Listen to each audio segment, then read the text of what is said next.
ओम नमो भगवते वासुदेवाय. ओम नमो भगवते वासुदेवाय. ओम नमो भगवते वासुदेवाय. सगळ्यांच्या हृदयस्थ परमात्म्याला वंदन करून मी माझ्या निरूपण सेवेला प्रारंभ करते आणि निरूपण सेवा नेहमीप्रमाणे सद्गुरूचरणी अर्पण करते हे आधीच सांगते आहे. आणि या आजचा जो सोमवारचा सत्संग आहे त्या ठिकाणी अतिशय साधा विषय, इतका साधा विषय आहे की तो विषय सगळ्यांना माहिती आहे. सगळ्यांना माहिती असलेला विषय घ्यायचा प्रयत्न केला आणि साध्या शब्दात, आणि ज्यांना कुणाला जर काही लिहून घ्यायचं असेल तर मी थोडं थांबून ते लिहून घेण्यासाठी सुद्धा वेळ मिळेल अशा पद्धतीने सांगते.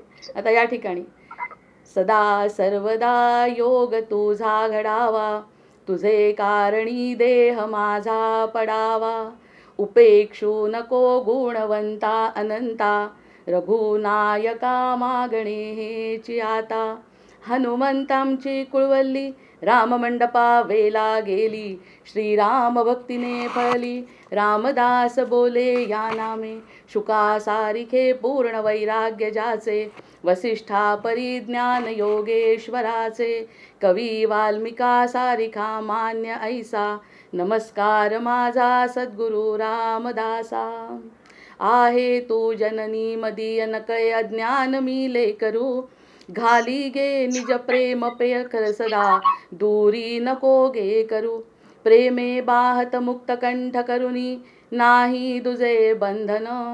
प्रल्हादा गुरुराजया नित तुम्हा, माझे असो वंदन. माझे असो वंदन. माझे असो वंदन.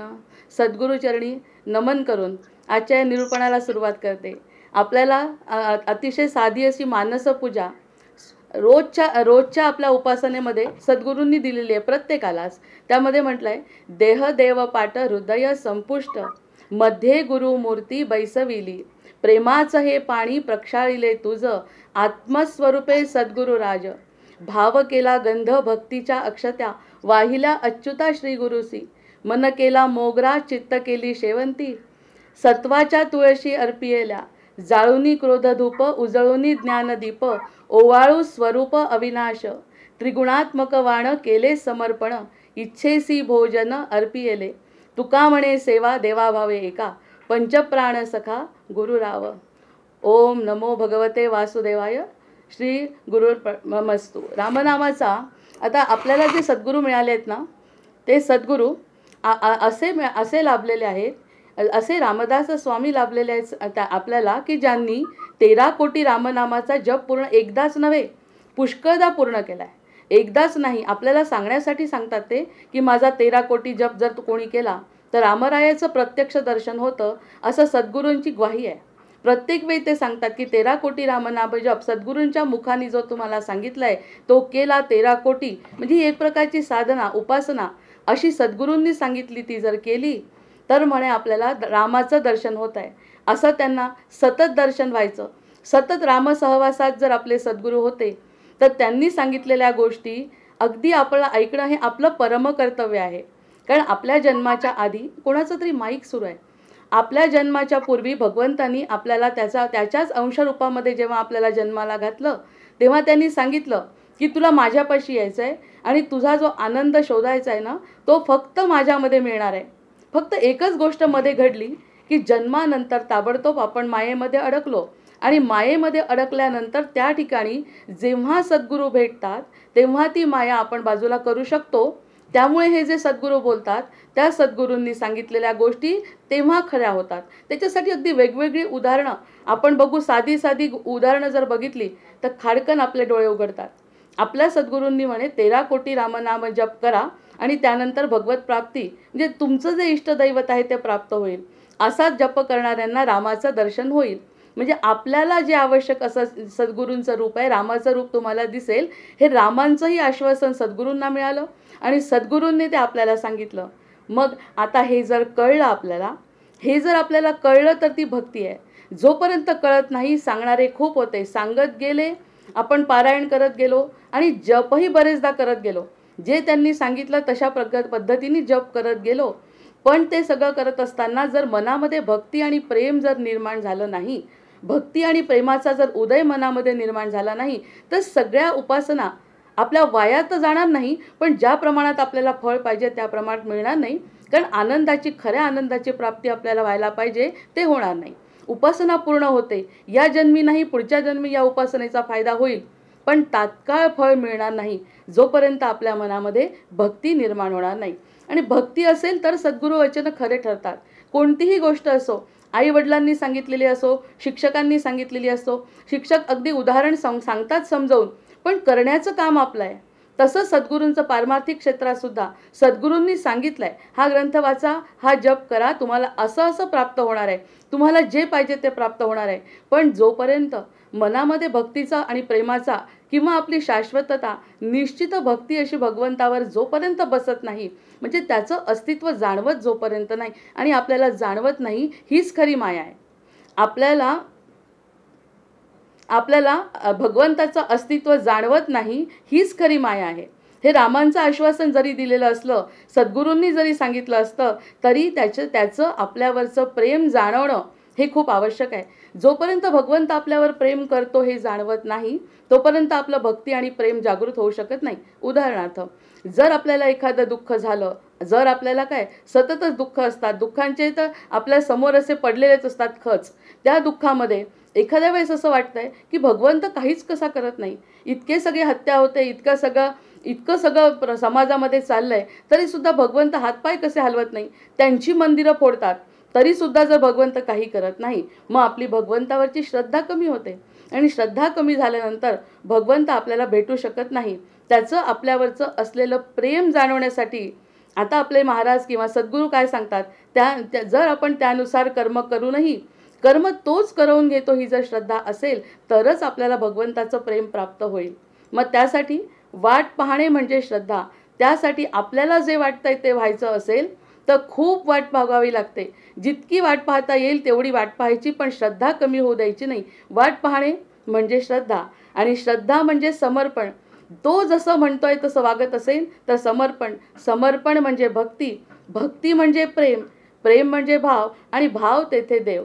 असं जोपर्यंत आपल्या मनामध्ये निश्चित वाटत नाही, इतकं सगळ्या लोकांनी सांगितलंय, दुःखी जनांकडे बघितल्यानंतर तरी असं वाटायला पाहिजे की यांच्या दुःखापेक्षा आपलं दुःख कमी. दुःखाला कोणत्याही प्रकारची किंमत न देता, अभिमानाला कोणत्याही प्रकारची किंमत न देता, जे मिळालं त्याचा अभिमान नको, जे नाही मिळालं त्याचं दुःख नको, जे आहे ते भगवंताचं आहे, मी जे कर्म करतोय ते सगळं कर्म भगवंताच्या चरणी अर्पण करतो, अशी भावना झाल्यानंतर भगवंत एवढं करूनही जे देईल त्याच्यात जर समाधान मानत असू तर ते समर्पण आहे. आणि हे जे समर्पण आहे, त्या समर्पणातूनच, त्यागातूनच फक्त भक्ती निर्माण होते. हे अतिशय महत्त्वाचं तत्व. देह देवपाट हृदय संपुष्ट, म्हणजे वरतून फुलं, मोगरा कशाचा व्हायलाय, जो मोगरा व्हायलाय तो भक्तीचा व्हायलाय. असं जेव्हा करू तेव्हा त्या फुलांना आणि उपासनेच्या पेक्षाही आपलं मन त्याच्यामध्ये किती स्थिर आहे हे जेव्हा पक्क होईल, तेव्हा भगवंत स्वतः आपल्याला काहीतरी विशेष बक्षीस देईल याची आपल्याला ग्वाही असायला पाहिजे. आणि ते जे बक्षीस देणार आहे ते आत्मसंतुष्टीचं आहे, मला आणि त्याला वेगळं ठेवणारं नाही. भगवंत जे देईल ते इतरांपेक्षा वेगळं राहील, कारण माझं जे समर्पण आहे ते भगवंताच्यासाठी आहे. मग त्यासाठी आपण म्हणतो, वृत्तीचं ओढ त्याची जो जगाचा नियंता. मग वृत्तीला ओढ कशाची पाहिजे, ती जगाच्या नियंत्याची ओढ पाहिजे. मग निशंक होत साऱ्या भयरोग चिंता. मग या नियंत्याची जर ओढ असेल तर जगन्नियंत्यांनी निर्माण केलेल्या वस्तूंमध्ये आपल्याला स्वतःला गुंतता येणार नाही, आपण गुंतणार नाही. आपण फक्त त्या नियंत्याकडे बघू. वृत्तीचं ओढ त्याची जो जगाचा नियंता, निशंक होत साऱ्या भयरोग चिंता. मग सत्य संकल्पाचा जो दाता आहे तो श्रीराम आहे. माझ्या मनामध्ये आता एक सत्य संकल्प आला की मी भगवंताचं होऊन राहायचंय, किंवा तो सांगेल तसं वागायचंय. घरामध्ये सुद्धा आपण एखाद्या वेळेस मोठ्यांचं ऐकायचं जर ठरवलं तर मोठ्यांनी सांगितल्यानंतर ऐकण्याची आपली जी जबाबदारी स्वतःची असते. म्हणजे मोठे जेव्हा कौतुक करतील तेव्हा ही जबाबदारी आपली आहे की आपण त्यांनी सांगितलं तसं वागलं तरच ते कौतुक करतील. हे जर संसारात शक्य आहे तर भगवंताच्या बाबतीत सुद्धा तेच घडणार आहे. तो सांगेल तसं, तो आतमध्ये बसलेला भगवंत आपल्याला सांगतो तसं तसं तू वाग. आणि हे जेव्हा मनोमन पटेल आणि मग त्याचा अनुभव आपल्याला येईल हृदयामध्ये, तेव्हा शांती होईल की मी जे करणार आहे ते माझं स्वतःचं असं काहीच नाही आहे. मग स्मरण देवाचे करावे, स्मरण देवाचे करावे, अखंड नाम जपत जावे, नामस्मरणे पावावे समाधान.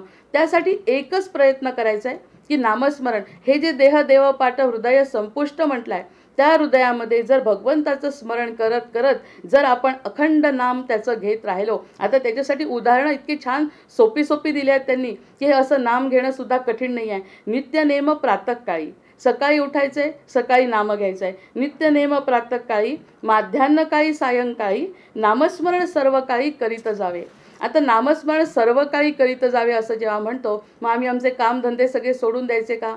या सगळ्या प्रश्नांची उत्तरं आता या निरूपणामध्ये घ्यायचा आपण प्रयत्न करू. त्यांनी म्हटलंय, स्मरण देवाचे करावे, अखंड नाम जपत जावे, नामस्मरणे पावावे समाधान. त्याच्यापुढे त्यांनी म्हटलंय, नित्यनेम प्रातःकाळी, माध्यान्हकाळी, सायंकाळी, नामस्मरण सर्व काळी करीत जावे. मग आपण त्यामध्ये म्हणतोच की असं शक्य आहे का? सतत सतत नामस्मरण करणं आणि तेच करायचं आहे का? आम्हाला आमच्या जीवनात जरी उतरतं वय असलं तरीसुद्धा आम्हाला आमची कामं नाहीत का? उठावं लागणार आहे, बसावं लागणार आहे, आपली कर्तव्य करतच जावं लागणार आहे. मग नाम कसं घेणार आहे? आणि 13 कोटी जपसंख्या ही छोटी नाही. चालता बोलता धंदा करता.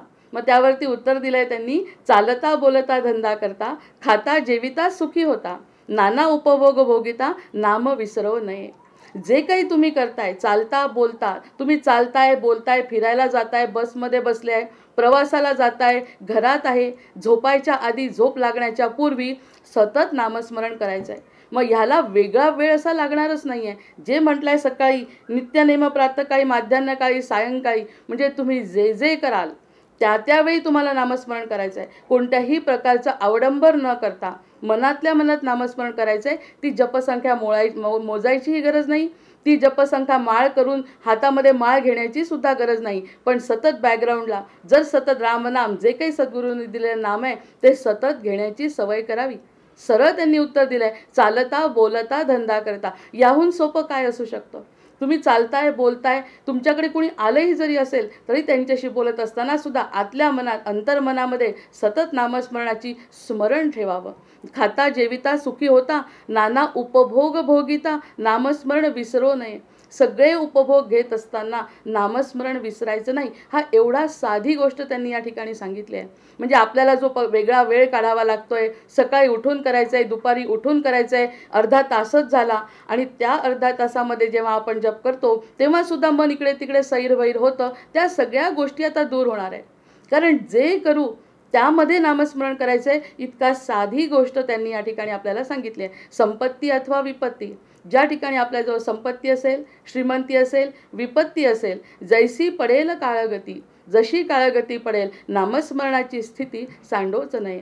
कोणत्याही संकट आलं तरीसुद्धा आणि अगदी भरपूर संपत्ती असेल तरीसुद्धा ही गोष्ट आपण खरं विसरतो. आत्तापर्यंत संपत्ती होती, सुख होतं, त्यावेळी आपल्याला नामस्मरणाची इतकी किंमतच कळत नाही.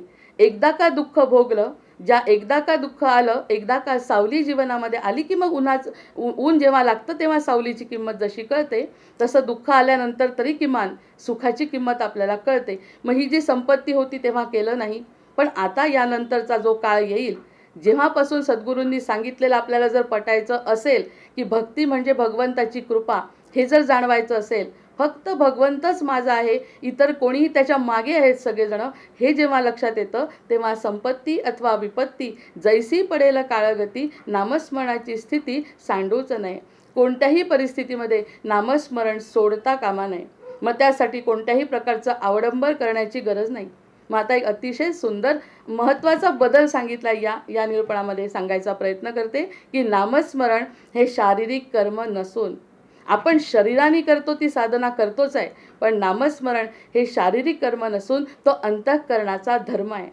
जर शारीरिक कर्म म्हटलं तर त्याला आपल्याला मर्यादा येतात. यावेळी उठायचं आहे, ही माळ घ्यायची आहे, ही फुलं व्हायची आहे, अशा प्रकारची पूजा करायची आहे, इतकं वाचन झालंच पाहिजे, वाचन झालं नाही तर इतरांशी बोलायचं नाही, इतरांशी न बोलता माझा हा एवढा समाज झालाच पाहिजे. या सगळ्या ज्या गोष्टी करतात त्या शारीरिक आहे. शारीरिक बसून एका ठिकाणी बसून बैठक मारून आपण त्या गोष्टी करतो, पण त्या गोष्टी दुय्यम ठरतात जर आपण अंतःकरणाचा धर्म जर नामस्मरणाला म्हटलं तर. हा अतिशय महत्त्वाचा बदल आपण आपल्या नामस्मरणासाठी करू शकतो. ज्या ठिकाणी त्यांनी म्हटलंय की नामस्मरण हे शारीरिक कर्म नसून तो अंतःकरणाचा धर्म आहे. मग अंतःकरणाचा धर्म आहे म्हणजे आपल्याला सतत सतत सतत ते म्हणण्याची सवय केली पाहिजे.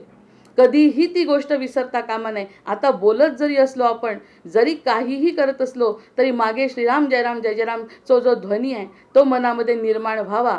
इतकी साधना म्हणजे सतत झोप लागेपर्यंत करायचं आहे. तसंच जर घडलं तर आपण जायच्या वेळी जेव्हा शेवटचा क्षण येतो त्यावेळी सुद्धा तो शब्द आपल्या शरीरामध्ये घुमत राहतो आणि त्याप्रमाणे आपला आत्मा मुक्त होऊ शकतो.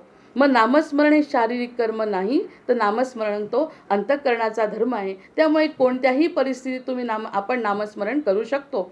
कर्म हे सोडावं लागत नाही. आपल्याला असं वाटतंय की दिवसभर कर्म करायचं आहे मला, मग मी नामस्मरण केव्हा करू? जे करतोय ते लिखाण करतोय तरी नामस्मरण करायचं आहे. जे तुम्ही करत असाल ते करत असताना मनातल्या मनात आपलं नामस्मरण चालू राहिलं पाहिजे. ही अतिशय साधी सहज सुंदर श्रीराम अशा पद्धतीची उक्ती त्यांनी दिली आहे. विहित कर्माला किंवा कर्तव्याला परमेश्वर हा पर्याय नाही आहे. परमेश्वर हा पर्याय नाही आहे. परमेश्वर हा प्राधान्य आहे. आपल्याला परमेश्वर प्राधान्य पाहिजे, बाकीच्या गोष्टी प्राधान्याला नको आहेत. मग जर विहित कर्म जर करत असू तर ते करत असताना परमेश्वर पहिला आणि नंतर कर्म दुसरे, मग त्याच्या प्राप्तीसाठी त्याने नेमून दिलेले काम सोडून देणे हे तर्कविसंगत नाही का? मग त्यांनी मला जन्म दिला, त्यांनीच मला जन्माला घातलं, त्याच्याचमुळे माझं लग्न कार्य झालं, त्याचमुळे एका आईची मी मुलगी आहे. हे सगळ्या गोष्टी जर त्यांनीच दिल्या आहे तर त्यासाठी लागणारे कर्म सोडून मला कसं चालेल? आईची सेवा करावी लागेल, सासूबाईंची सेवा करावी लागेल, मुलासाठी सगळं करावं लागेल. हे कुणी दिलं आहे? हे माझ्या हातात होतं. माझा जन्म कसा मिळावा हे कोणाच्याही जीवमात्रांच्या हातात नाही. मग ते जर परमेश्वरांनीच दिलं आहे तर ते कर्म सोडून परमेश्वर कसा म्हणेल की हे कर्म सोडा आणि माझी भक्ती करा? पण त्यासाठी एक अतिशय मधला मार्ग त्यांनी सांगितला. जे तुम्हाला मिळालं आहे कार्य, त्याला कर्म म्हणतात. ते कर्म करत असताना जर तुम्ही सतत मनामध्ये विचार केला की भगवंताचं कार्य करतोय आणि भगवंतासाठी मी करतोय असं जर म्हटलं तर या सगळ्या कर्मांना भक्तीमध्ये रूपांतरित करता येतं. आणि भक्ती तेथे देव, भाव तेथे भक्ती, भक्ती तेथे देव. त्यामुळे कर्म करत असताना कोणत्याही प्रकारचं अवडंबर न करता जर आहे त्या स्थितीत संपत्ती अथवा विपत्ती जैसी पडेल काळगती नामस्मरणाची स्थिती सांडूच नाही, हे अगदी स्पष्ट समर्थांनी सांगून ठेवलं आहे. ज्यांना 13 कोटी जन्माचा कितीतरी वेळा अनुभव असून रामरायाचं दर्शन झाल्यानंतर त्यांचा स्वतःचा संसार नसून सुद्धा आपल्यासाठी साधेपणाने त्यांनी या सगळ्या गोष्टी करून ठेवल्या आहे.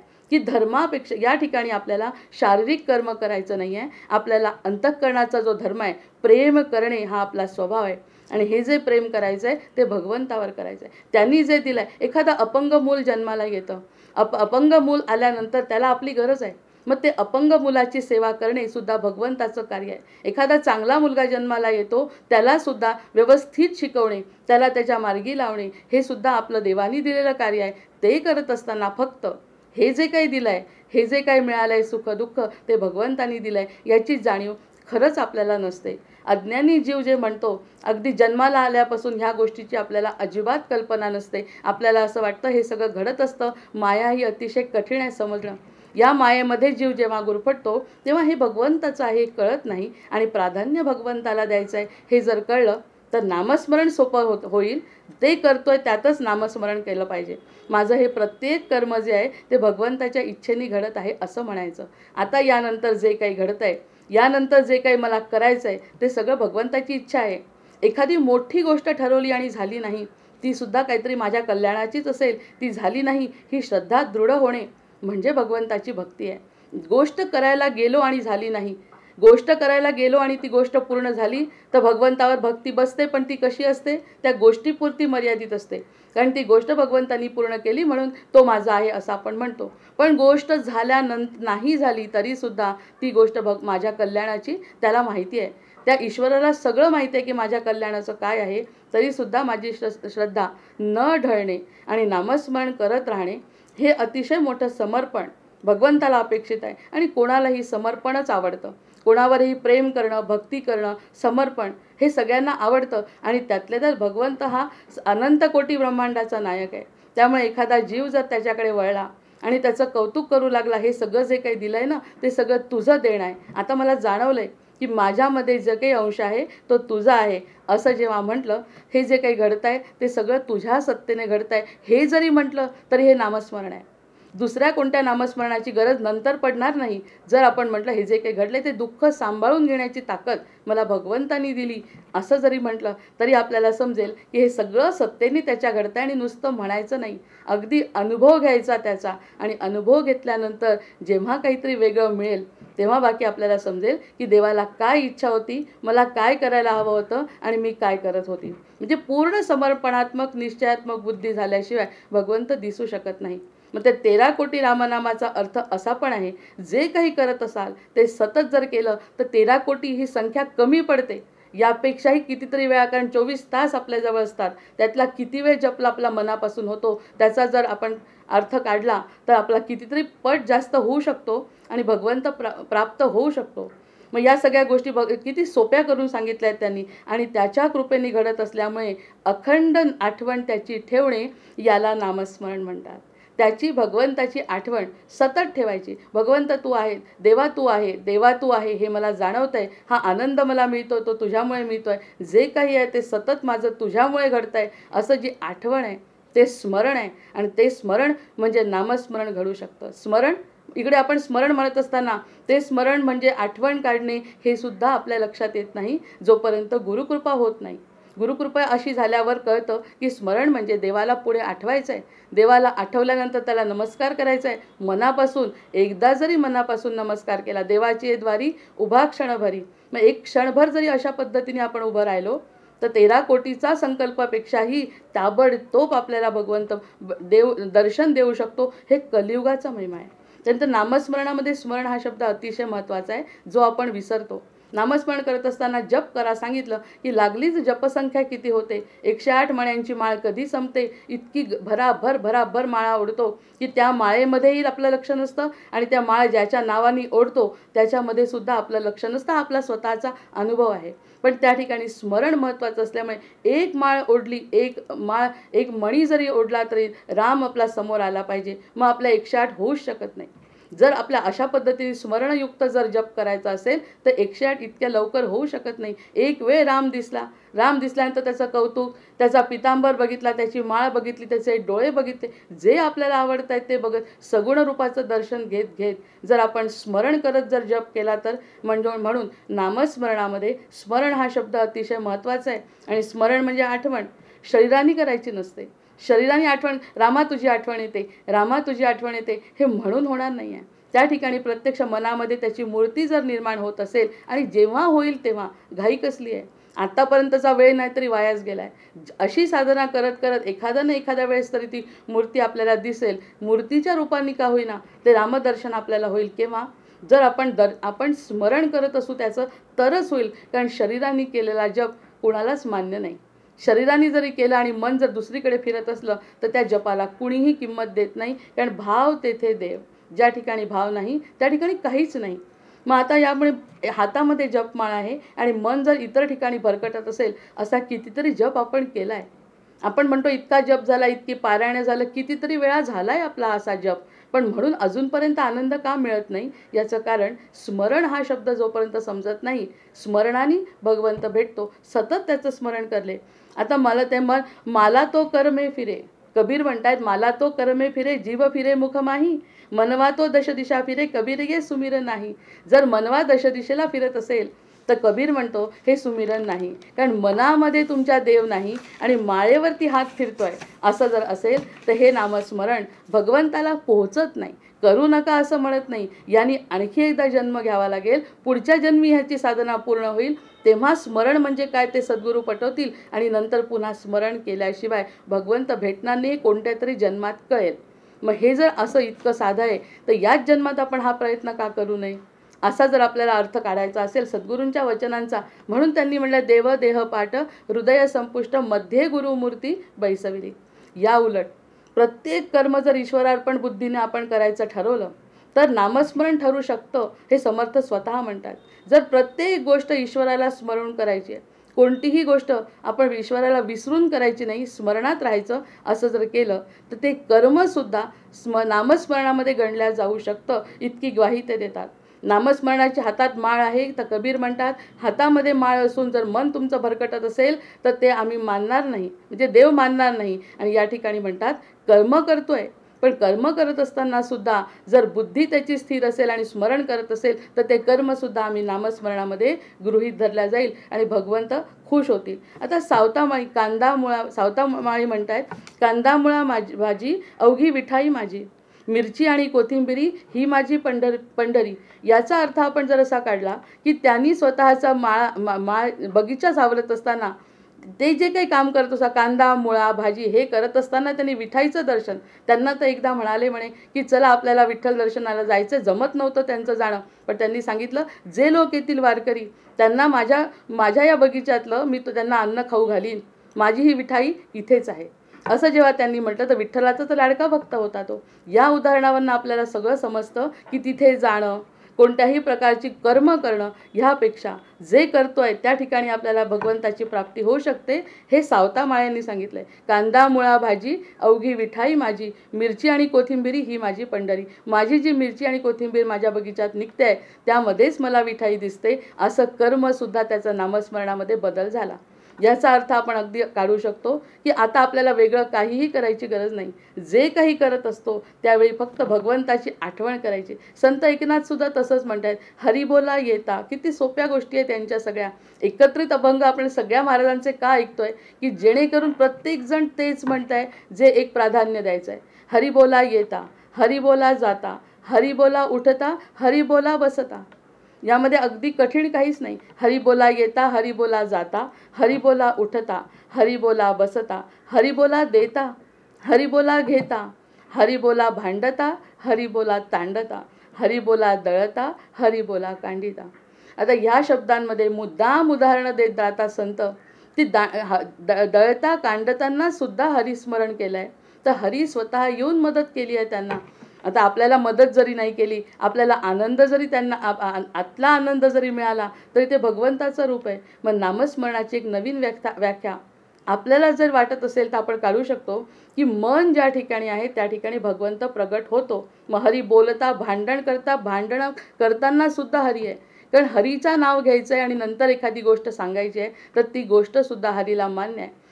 वालीच्या याच्यामध्ये त्यांनी तेच सांगितलं की वालीच्या गळ्यामध्ये माळ घातली, जर माळ तुमच्या गळ्यामध्ये आहे, मनामध्ये तुमचा देव आहे तर देव तुम्हाला धावून येतो असं सांगायचं आहे. दळण कांडण करताना सुद्धा जर तुम्ही हरिनाम घेत असाल तर भगवंत प्राप्त होऊ शकतो. यासाठी औपचारिकतेची गरज नाही.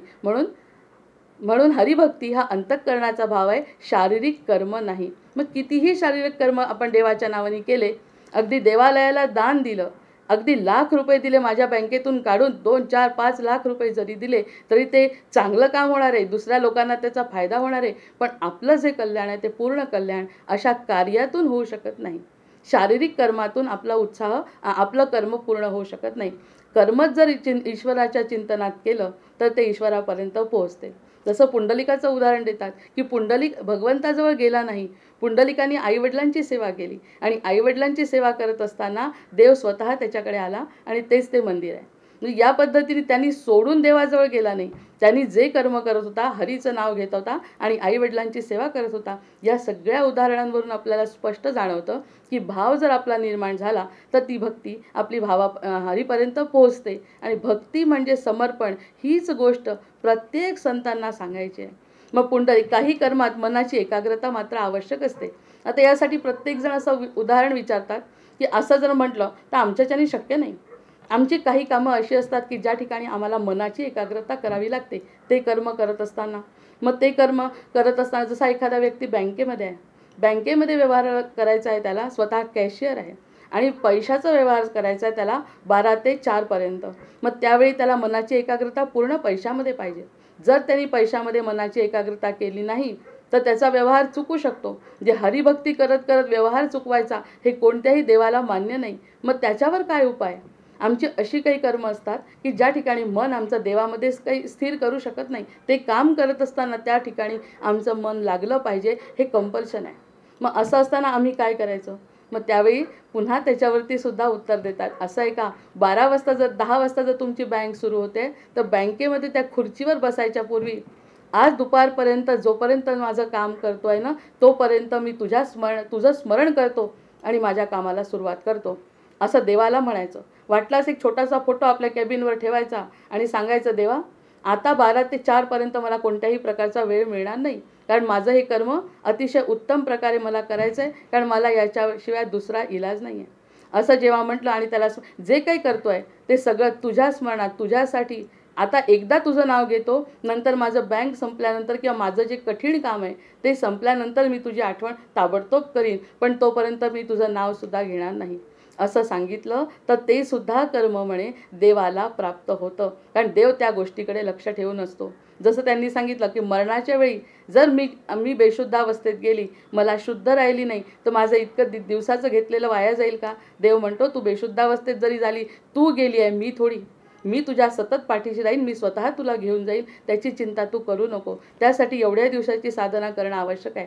मग 12 वाजता त्यांनी सांगितलंय, पूर्ण काम होईपर्यंत त्यांनी काम पूर्ण केलं, कर्तव्य पूर्ण केलं आणि कर्तव्य पूर्ण झाल्यानंतर पुन्हा भगवंताला सांगितलं, तुझ्यामुळे हे सगळं काही घडू शकलं. एवढी साधी आठवण आपण करू शकत नाही, खरंच करत नाही, कारण एवढी मोठी एखाद्याला दुसऱ्याला किंमत देणे आपल्या मनाला पटतच नाही. हे जर केलं तर त्या दिवसाचा पूर्ण खेळ भगवंत स्वतः सांभाळतात, याची भक्तांनी ग्वाही दिली आहे. मग त्यात चूक होता कामा नये. आम्हाला माहिती आहे हे जे कर्म करतोय त्या ठिकाणी मला चूक करता कामा नये. हे सगळं कार्य मी तुझं म्हणून करतोय आणि माझं कार्य जेव्हा संपेल तेव्हा बाकी. मग ह्या सगळ्या गोष्टींना काय वेळ लागला? नामस्मरण करणे, जपमाळ करणे हे काहीही अपेक्षित नाही. फक्त भगवंताला स्मरायचे, छोटीशी प्रतिमा ठेवायची आणि त्या ठिकाणी सांगायचे, आता 3-4 तास 5 तास जे काही आहे मान खाली घालून मी माझं काम करणार आहे. ते केल्यानंतर बाकी पूर्ण झाल्याची कृतज्ञता मी तुझ्याजवळ व्यक्त करतो. असं म्हटल्याबरोबर हे प्रत्येक कर्म भगवंतापर्यंत निश्चित पोहोचणार आहे. त्यासाठी कोणत्याही शारीरिक कर्माची देवाला आवश्यकता नाही. याचं कारण देव सर्वगुण संपन्न आहे. त्याला आपल्या कशाचीच गरज नाही. त्याला फक्त आपल्या मनातला भाव पाहायचा आहे. एकदा का त्याला भाव समजला की त्यानुसार तो सगळे इतकं छान बक्षीस देतो जे कोणीही देऊ शकत नाही, अशी ग्वाही प्रत्येक संत आपल्याला देतात. आता गोंदवलेकर महाराजांच्या चरित्रामध्ये एक प्रसंग आला आहे. ते स्वतः असताना, देहात असताना एक स्त्री त्यांच्याकडे आली आणि तिला सांगितलं, इतकी कामे आणि जुन्या काळी कष्ट फार असायचे स्त्रियांना, त्यामुळे तिने सांगितलं, मला 1 मिनिटाची सुद्धा फुरसत मिळत नाही. कितीही म्हटलं तरी मला एकामागून एक काम आणि मनसुद्धा माझं त्यातच असतं. कारण मन, जसं आता बँकेचा व्यवहार सांगितलं तसं मनाने काम केल्याशिवाय माझं होऊ शकत नाही, कारण पुढचं काम माझं मागच्या कामावरती अवलंबून असतं. त्यामुळे मला 1 मिनिटाची सुद्धा फुरसत मिळत नाही. मी काय करू? म्हणजे ते म्हणाले की 2 मिनिटंसुद्धा मला झोपायच्या आधीसुद्धा 2 मिनिटं मला कधीही फुरसत मिळत नाही, कारण माझ्या संसारामध्ये कष्ट फार आहेत. असं म्हटल्यावर साहजिकच संतांना काळजी वाटते. संत म्हणतात, तुझ्याजवळ 2 मिनिटंसुद्धा नाही आहेत? ती म्हणते 2 मिनिटंसुद्धा नाही. मग त्याच्यावर त्यांनी नंतर दुसरं सांगितलं, पण ती म्हणाली, आता असं वाटतं हे सगळं सोडून एखाद्या जंगलात जाते आता मी निघून आणि त्या ठिकाणी झोपडी बांधते आणि नवीन देऊळ तयार करते, त्या ठिकाणी कृष्णाची मूर्ती ठेवते आणि त्या कृष्णाची पूजा करते. असं सांगितल्याबरोबर संतांना हसू आलं. आपल्या गोंदवलेकर महाराजांना हसू आलं. असं करते, नक्की ठरलं आहे तुझं? तिथली मूर्ती कशाची आहे? तिथली मूर्ती दगडाची आहे. मग असं म्हटल्याबरोबर ते महाराज हसले आणि म्हणाले, अगं बाई, हे सगळं जाऊन इथे सोडून तू जाणार आहे, कर्म सोडून आणि जंगलामध्ये जाणार आहे, तिथे झोपडी बांधणार आहे आणि त्या ठिकाणी मूर्ती स्थापन करणार आहे दगडाची. त्यापेक्षा तुझा नातू घरी आहेस ना, त्या नातवालाच बाळकृष्ण समज. बाळकृष्ण त्याला समज, त्याला खाऊ घाल, त्याला जे काय करायचं असेल ते सगळं त्याचे लाड पुरव मनाने, नाहीतरी तिकडे जाऊन तेच करणार आहे. पण त्यावरती म्हणते, कष्ट इकडे किती आहेत, त्या कष्टाची चिंता करू नको, कारण मागच्या जन्मी आपण जे करतो ते या जन्मात भोगावं लागतं असं समज तू. ह्या सगळ्या आनंदाने भोग. हे जे कर्म आहेत ते मागच्या जन्मापासून आपला पाठलाग करत असतात. ते जर संपवायचे असतील तर ते करावे लागतील. आणि तो जो बाळकृष्ण मातीचा, त्या मातीच्या बाळकृष्णापेक्षा तुझा जो नातू आहे त्याला छान उठव सकाळी, त्याला छान आंघोळ घाल आणि त्याला लोणी खाऊ घाल. जे काही तुला करायचे भगवंताला तिथे जाऊन ते तुझ्या नातवाजवळ कर. मग या ठिकाणी कोणत्या संतांनी कर्म सोडायला सांगितलेलं नाही. कर्म करत असताना फक्त हा माझा बाळकृष्ण आहे, या बाळकृष्णाची मी सेवा करते, कशाला झोपडी बांधून जंगलामध्ये जाते, असं म्हटल्यावर त्या बाईचे डोळे खाडकन उघडले आणि म्हणाली, झोपायच्या वेळी मला 2 मिनिटं मिळतात. झोप लागेपर्यंत जेव्हा मी अंथरुणावर पडते तेव्हा 2 मिनिटं मिळतात. त्या 2 मिनिटं मी अगदी मनापासून त्याचं स्मरण करीन भगवंताचं आणि झोपी जाईन. या 2 गोष्टी सांगते. घरामध्ये मी माझ्या नातवांना, माझ्या सगळ्या लोकांना तुमच्याच स्वरूपात पाहते आणि त्यांची सेवा करायचा मी प्रयत्न करते, कोणत्याही प्रकारची अपेक्षा करत नाही. असं जेव्हा म्हटलं तेव्हा तिला आपोआप कळलं. म्हणजे सद्गुरू ही गोष्ट सांगतात की कर्म सोडण्याची गरज नाही. कर्म सोडलं ते कर्म पुढच्या जन्मी पुन्हा आपल्याला करावंच लागणार आहे. कर्माचा चिंधड्या केल्याशिवाय तुम्हाला या जन्मातून बाहेर पडता येत नाही. असं जेव्हा सांगितलं तेव्हा त्या बाईचे डोळे खडकन उघडले. अर्थात आपल्यालाही ते गोष्टी समजून घेता येतात की असं करण्यापेक्षा आहे त्यामध्ये जे करतोय ते सगळं ईश्वराला समर्पित करून जर केलं तर नामस्मरण, स्मरण या शब्दाला आपण महत्त्व देऊ शकतो. भगवद्गीतेमध्ये ते काय म्हणतात, तू सगळं कर्म कर आणि ते सगळं केलेलं कर्म मला अर्पण कर.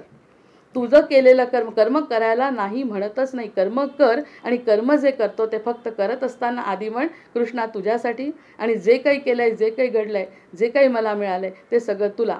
मग भगवंताने अर्जुनाला आपलं निमित्त करणं ही भगवंताची अर्जुनावर कृपा आहे. आपल्याला जर निमित्त केलं असेल देवानी एखाद्या गोष्टीसाठी कष्ट देऊन, त्यालाही कष्ट वाटत आहेत. युद्ध करणं हे त्याला अतिशय कष्ट वाटतं, त्याचं खरं आहे.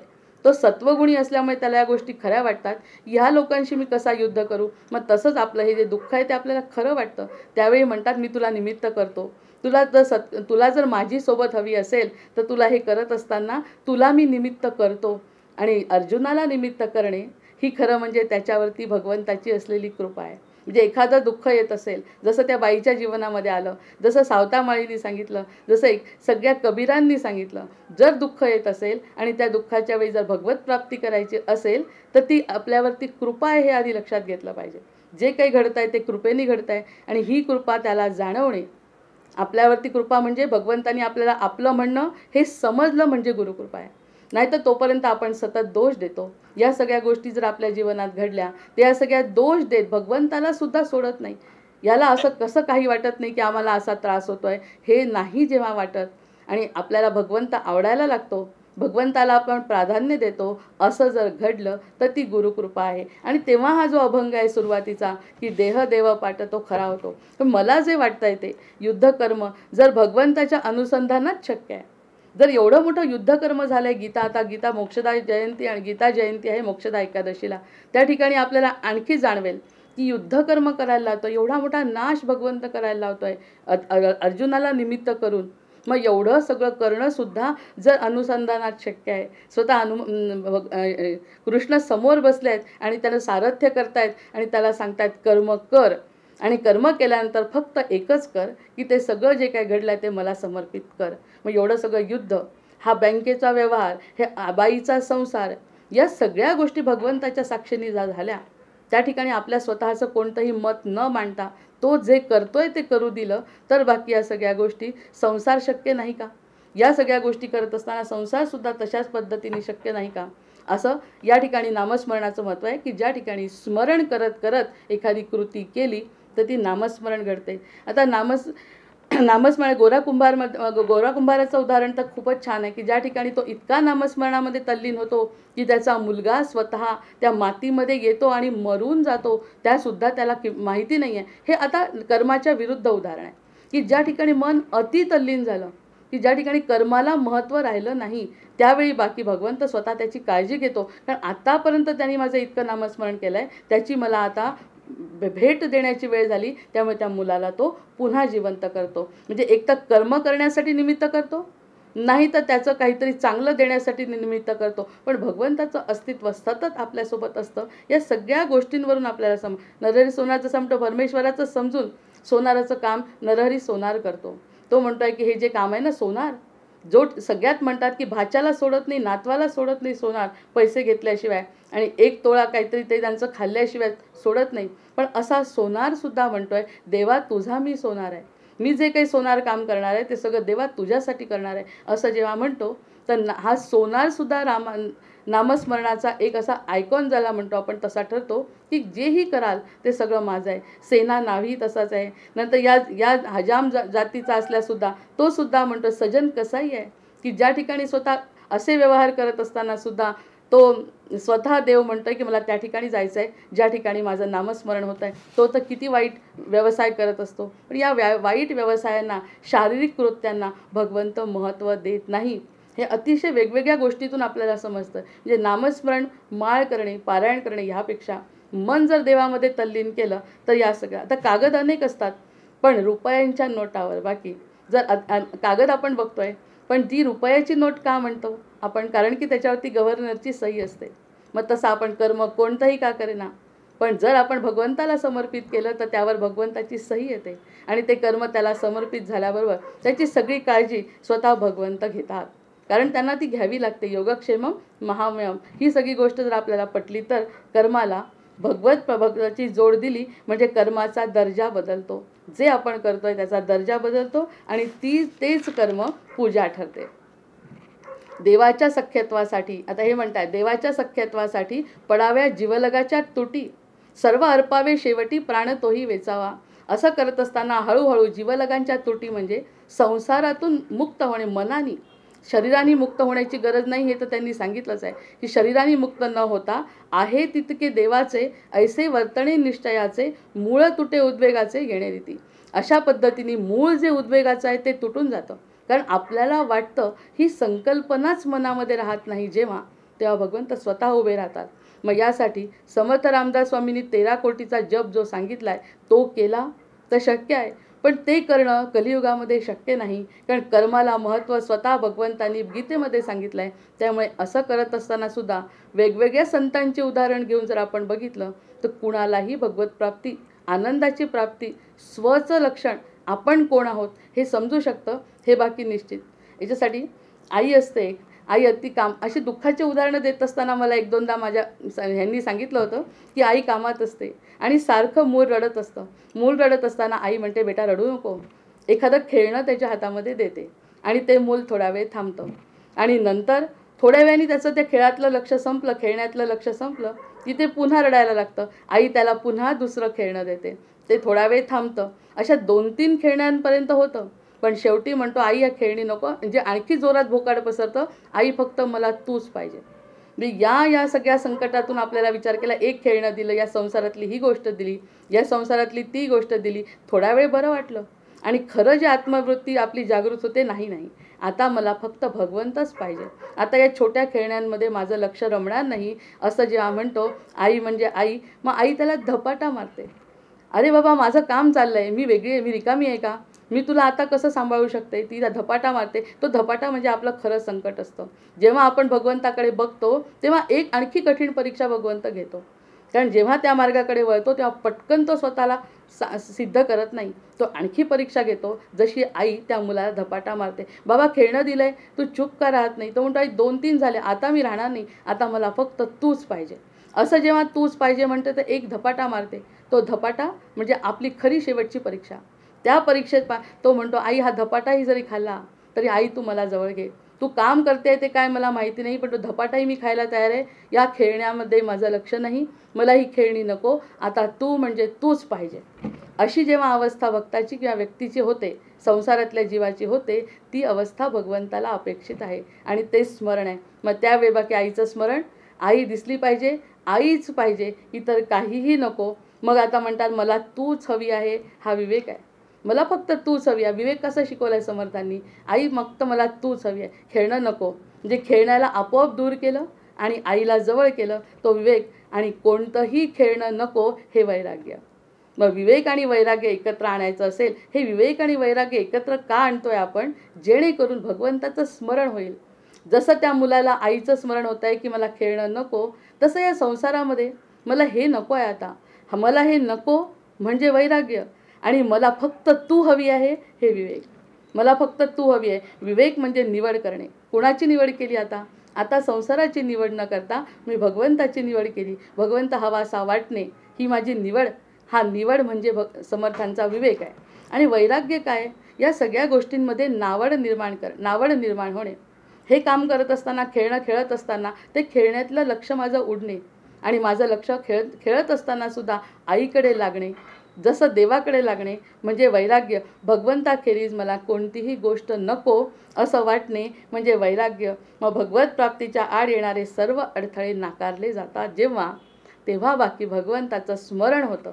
आणि एकदा का भगवंताचं स्मरण झालं की मग ते स्मरण भगवंतापर्यंत अगदी निश्चित पोहोचतं. याची ग्वाही प्रत्येक संत आपल्याला त्यांच्या छोट्या गोष्टीतून देत असतात. अतिशय साधे साधे उदाहरणं त्यांनी दिले आणि त्या ठिकाणी ते सांगतात की शारीरिक क्रिया न करता मानसिक क्रिया जर आपण केली तर भगवंत आपल्यासमोर उभा राहू शकतो. 13 कोटी याला किंमत नाही, एक स्मरण भगवंताचं. मग नामस्मरण, नामाचं स्मरण करता करता भगवंताचं स्मरण करून स्वतः त्याला बघणे, ही साधना करत कोणत्याही कशाही अवस्थेमध्ये ही साधना आपण करू शकतो असं म्हटलेले आहेत संत, असं मला जाणवलं.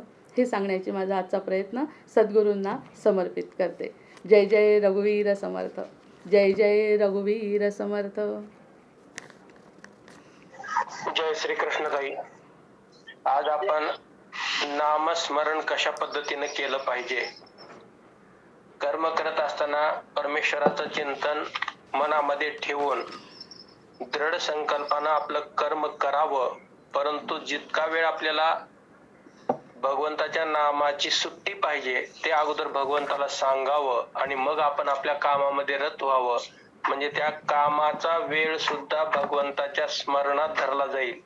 हे जे तुम्ही मर्म सांगितलं ते मर्म आतापर्यंत आम्ही कोणाकडून ऐकलं नव्हतं. एकंदरीत आजचा 13 कोटी जप कशा पद्धतीनं करायचं आहे, माळ घेऊन करायचं आहे का मनानं करायचं आहे, हे आपण जे समजावून सांगितलं ते आम्हाला पटलं. यानंतर यत्रयोगेश्वर होईल आणि त्यानंतर वाढदिवसाचा कार्यक्रम होईल. मी यत्रयोगेश्वर म्हणण्यासाठी सुजेताताईंना आमंत्रित करतोय. यत्रयोगेश्वर घ्यावं. जय श्री कृष्ण. यत्रयोगेश्वर कृष्ण